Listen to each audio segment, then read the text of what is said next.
What's up, guys? It's your boy Anime Talk with another episode review. Today we're doing One Piece latest episode, the headliner Hawkins, the magician appears.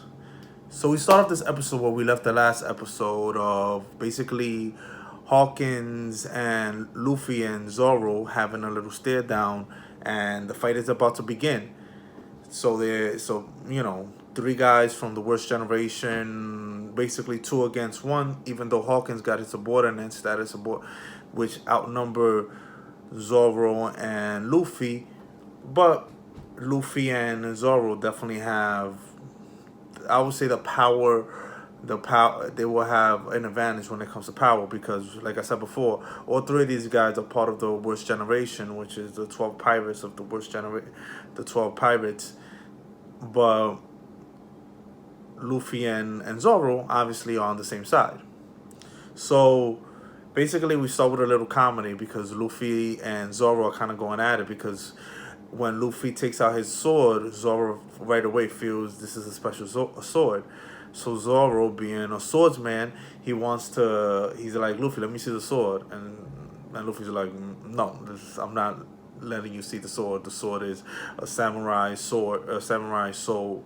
And Zoro's like, Luffy, let me see the sword. They're like, you're not even a swordsman. Like, I'm the swordsman of the group. And Luffy's like, no, I'm not letting you see the sword, and I'm gonna cut everybody up. And we have a little comedy moment where Luffy is basically like, now he's moving the sword like a swordsman, and he's like telling him no. So they get in a little argument, and he's like, well, after we take care of these guys, can I see it? And he's like, no, you can't see it. So they go back and forth. This happens for a couple seconds, just to put it was just basically to put a little comedy into the episode. And as they're doing this, Hawkins is just looking at his guys like, you know what, like, just charge. Let's start this fight. So when they charge, it's like, okay, we're in a sword fight, and Luffy grabs the scabbard and he just throws it, and he's like, I'm ready. And Zoro's like, what are you doing? You don't throw that. Like, so the fight starts, and Luffy is using the sword in a way that, Luffy's throwing punches and kicks when he has a sword in his hand. And Zoro's like, you're using it wrong. Like, what are you doing? So Zoro is proceeding. He's cutting guys up. Luffy is throwing punches, kicks, but little by little he starts using the sword, ineffectively, but he starts using the sword.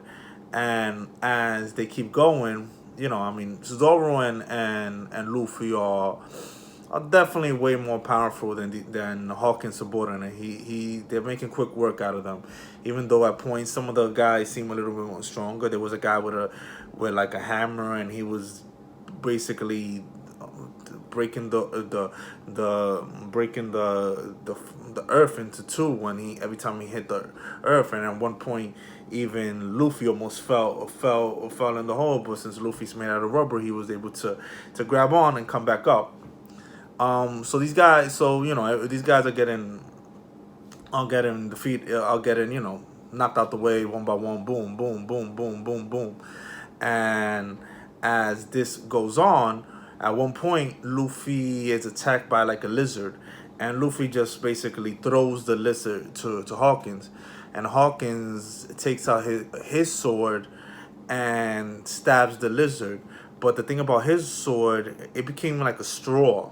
So we don't know if this is just his sword was able to become a straw because of his powers. Hawkins, he ate the straw fruit, so his power is to make things into straw, as we see later on in the episode. So I don't know if it's part of is it like last episode where we spoke about the top 50 swords, then the top 21 swords, then the great swords, then the great sword. If his sword falls into any of those categories, I don't think so. I think this more goes to him extending his devil fruit powers to the sword.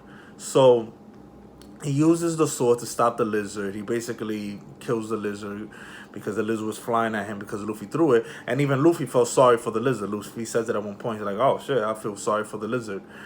But we see after that, it catches Zoro's eye. So Zoro immediately takes out 2 or 3 guys and attacks him. And hits him dead on real fast. Even Luffy's like, "Wow, that was fast." So he hits Hawkins straight on the face with his sword, with the reflection of his sword. So we see at that moment that Hawkins is able, with the power of the straw fruit, was able to transfer the damage to one of his subordinates. Now, how was he able to do this? Well, he explains that because of it, one of the powers that the straw fruit has is he basically has these little straw mans. I guess they're the equivalent to like voodoo dolls or something like that. That he has one for each of his subordinates. So if somebody goes and attacks him, he just transfers the damage to the one of the straw mans that he has that's working basically as a voodoo doll, and it passes it to one of his subordinates. So basically, if he gets attacked while he still have these straw men, he's gonna transfer the damage to somebody else. So what I'm assuming is if you're fighting this guy, you will have to hit him a lot of times so he could run out of people to transfer the damage to. At that point, I believe now you could hit him dead on and he could get transferred. I mean he could get damage. So we see this. He explains a little bit. It's a little a lower explanation like we always have in One Piece, because One Piece is so big and they're always introducing new devil fruit powers and stuff like that. So they have to explain it for we could be able to keep up with the episode and what's going on and the series. So they explain a little bit of the straw fruit powers, and as the episode goes, we see more things. We see. I don't know if it's exactly connected to the straw fruit power, but basically Hawkins is a magician that he uses cards, and as he uses cards, he's able to, when he picks a certain card, some cards are enhance his power, some cards are specialized in certain things, some cards are specialized in other things, but it's basically a chance of luck because he has to pick the next power. He gets to his next move is predicated on what card does he pick. So the next thing that Hawkins does is he basically summons this huge straw man, and when he summons him, he's over everybody, and he seems to be very powerful. So he says to the guy, he's like, I'm not the type of guy to fight you guys straightforward. I mean, you guys are part of the worst generation. I'm part of the worst generation as well, but I'm 1 against 2. I mean, Zoro and Luffy are extremely powerful. Extremely powerful. So he's like, that's why he summoned the big straw man, the big powerful straw man that had like different type of nails and multiple arms and was able to fly. But at the moment, he can't use them because it predicates on the next card that he picks. So at that moment, the dog comes and he's crying, and he takes Luffy and Zoro away because the fight was taking too long and Otama is burning up. And they're like, hey, what you doing? But he's just running to save Otama.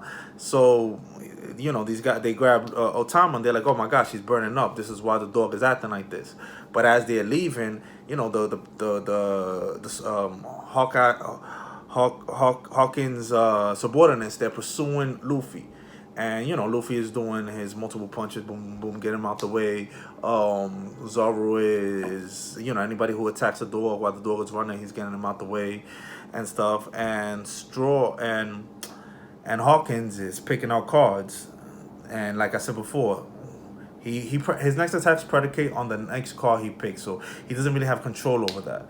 So he, because before that we see that he picked a card named the Reverse Fool, which signifies an internal discord, and basically the way he was able to basically discard that card is he just used one of his little straw men that were I said before that signifies one of his subordinates, and one subordinate basically like slashed another subordinate, and it was like, okay, the little straw man came out with the slash, and he got him out the way. So he was like, oh, I'm sorry this happened to like his subordinate, but next time I'm gonna pick a better card.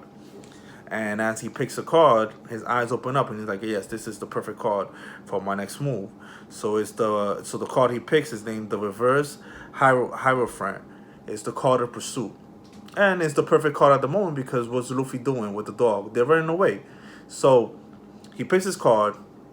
The straw man starts glowing, and what he does, he's after Luffy and Zoro, and the dog and Otama. He's on full pursuit, and he's on full pursuit. That's what he's on full pursuit. He even gets ahead of the subordinates, and that's where the episode ends. Another cliffhanger. One Piece. We already know One Piece is the king of cliffhangers. Right when the episode gets to a certain point of good, it's like, oh, to be continued. Watch next week's. So I enjoyed the episode. It has some action. It was definitely good. I like I said before. I mean, I could say this till I'm blue in the face. The drawing is on point. They gave a little hint of humor, a little hint of seriousness, and it was a good episode. So that's how the episode ended. Basically, the strawman pursuing Zoro, Luffy as they're trying to get Otama to a doctor because Otama's burning up. The next episode's gonna probably pick up right there. They show some clips of Zoro and the strongman kind of going at it, Luffy kind of going at it, and then probably protecting the dog as the dog runs away. So with that, guys, watch this episode. This episode's good, and subscribe to my channel. Let me know let me know if you agree, if you don't agree in the comments. Any opinion is it's fine. It's your opinion, so nobody can tell you nothing about it. And just tune in to next week, the next episode review. All right, guys, take care.